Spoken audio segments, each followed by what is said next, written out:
Michael Waltrip. Good morning, Mr. Waltrip. Good morning, y'all. How's it going? Going fine, sir. How are you?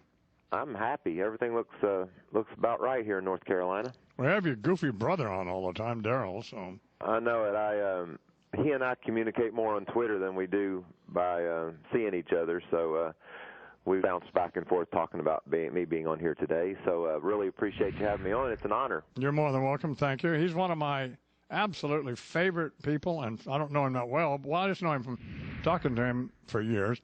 But one of our great guests, and he's as good as Terry Bradshaw or any of those people. And your brother is a guy who makes NASCAR accessible to people like me who are just casual fans. You know, I'm not down there sitting in the stands with a pair of headphones on, but I do watch races and so on, and he makes it fun. So.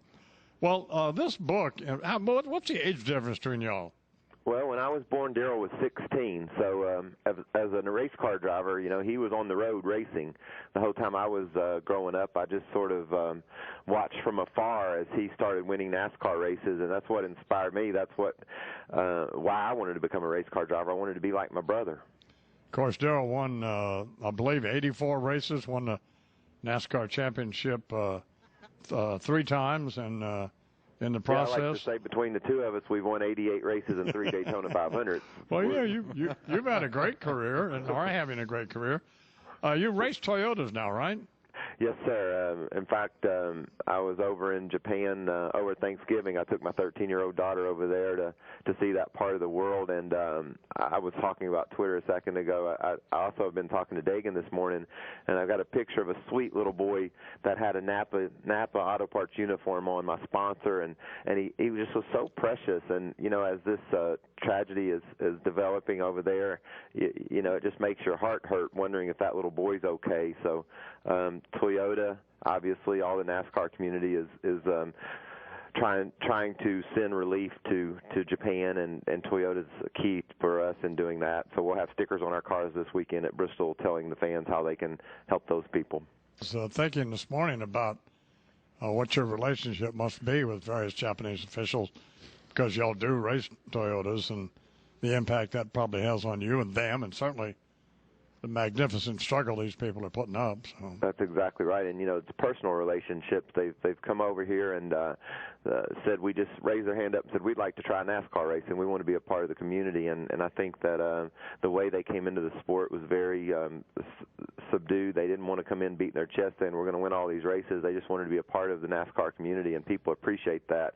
And, you know, I think that was something that was special for me to show my daughter, just how kind the folks were over there and how polite and friendly they were. It was really a great trip for she and I to take together. Talking with Michael Waltrip, he's the author of In the Blink of an Eye, Dale, Daytona, and the Day That Changed Everything. And when Dale Earnhardt was killed, for race fans and perhaps even beyond the sport of NASCAR, it was, and this is not an exaggeration, it was like Elvis died.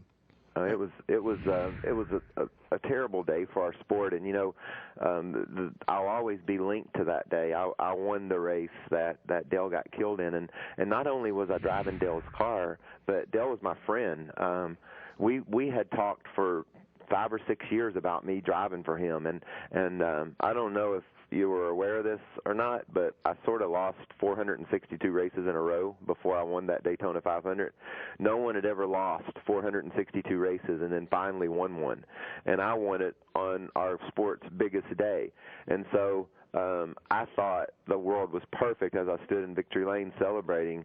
Little did I know the man that was instrumental, the reason why I won the race, was dead just a couple 100 yards away from me. The emotion, the range of emotion I went through that day and subsequently over the last 10 years has been a real challenge. And I didn't ever want to write that book. I always just tried to have this great strategy. If something bothers you, just ignore it and it'll go away.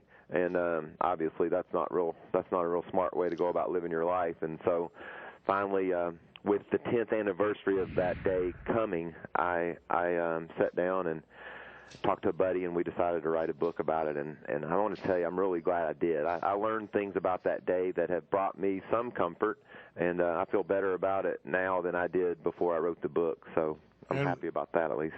And watching the race, your brother, of course, calling the race, was was crying. He was overwhelmed and happy that you had won. And I remember him saying that because it was on the last lap that Mr. Earnhardt crashed, and the speculation early on was that he was all right and they were just going to get him out of the car. And then, of course, we all learned that he had been killed. Now, how did you learn that he had died? Well, it was a gradual process. You know, I'm in Victory Lane and doing interviews. My brother even talked to me on the headsets from the Fox booth up top, and I took pictures, and I kept asking everybody, "Where's Dale?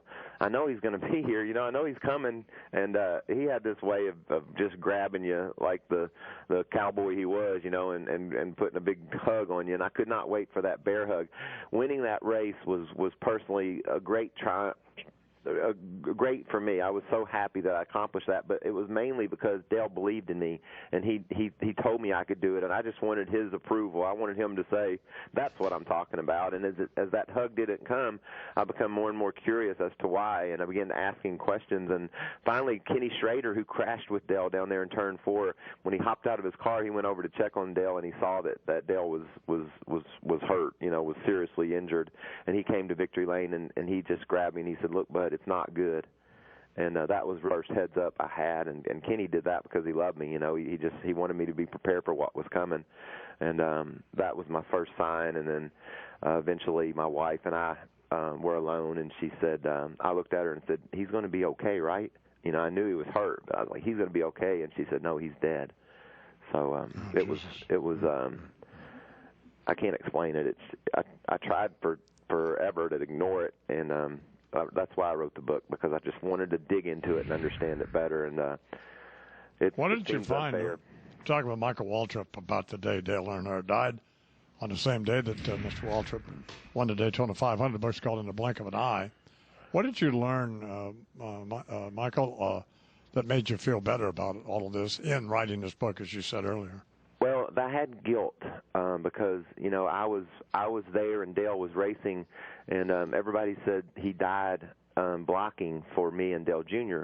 And so, like I said, I'd never even watched the race. I had this DVD of it my sister had made for me, and it had Daytona 500 winner and stars and exclamation points and smiley face. She had recorded the race and wrote all that prior to learning Dale's fate.